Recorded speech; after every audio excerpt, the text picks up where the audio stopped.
To walk us through the most detailed timeline yet of the events that happened on that day. Yeah, Susan and Lisa, I've spent several weeks talking with multiple sources close to this investigation, sources who watched the entire police body cam footage from the tasing to the trip to the hospital, and they tell me they are troubled by what they saw. Pittsburgh police officer Keith Edmonds working alone on the morning of October 13th when he's called to Harriet Street in Bloomfield to investigate a report of a suspicious man possibly stealing a bike. This is where Edmonds encounters a 54-year-old homeless man by the name of Jim Rogers, who allegedly took the bike but returned it. The owner later said he could have it. This cell phone video shot by a witness captures 3 minutes of that encounter. Police say Rogers was non-compliant, and that's when Edmonds pulls his taser. According to law enforcement sources, Edmonds fires his taser 10 times. Rogers is hit with 8 of them. According to multiple sources who've seen the police body camera video of the entire encounter, Rogers is heard repeatedly asking for help, saying he can't breathe. As police escort him to the patrol car, Rogers is breathing heavy. He can't put 2 words together, and he's not making any sense, according to a source who watched the body cam video. After he's handcuffed, police keep Rogers on the scene for 19 minutes. A medic unit responds to check out the officers. Medics clean blood off of them, but sources say medics are never told about the tasing, and they don't evaluate Rogers. Police tell the medics they are taking Rogers to the hospital. But it takes another 17 minutes for Rogers to get to the hospital. Police could have gone to West Penn, only 3 minutes away, but decide to head to Mercy. It's a popular stop for police because it's close to the county jail.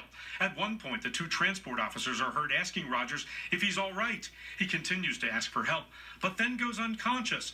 The officers think he's sleeping. He's out for 7 minutes before they arrive at Mercy.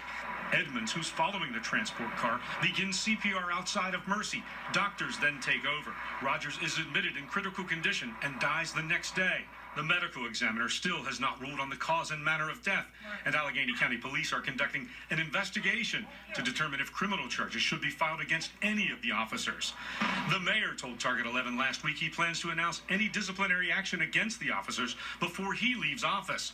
According to sources, as many as 6 officers face termination or demotion for allegedly violating procedures and training guidelines, including neglect of duty, handling of prisoners, and taser policies.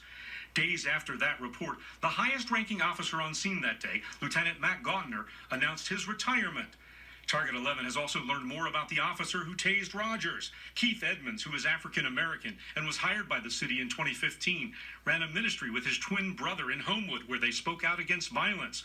He joined the police force after the ACLU had filed suit accusing the Bureau of engaging in hiring practices that discriminated against minorities. The city and ACLU reached an agreement to create a more equitable hiring process. Sources say Edmonds failed 2 tests while at the academy, but instead of termination was granted a leave of absence. The city reserved a spot for him in the next academy class, so he wouldn't have to start the process from the beginning.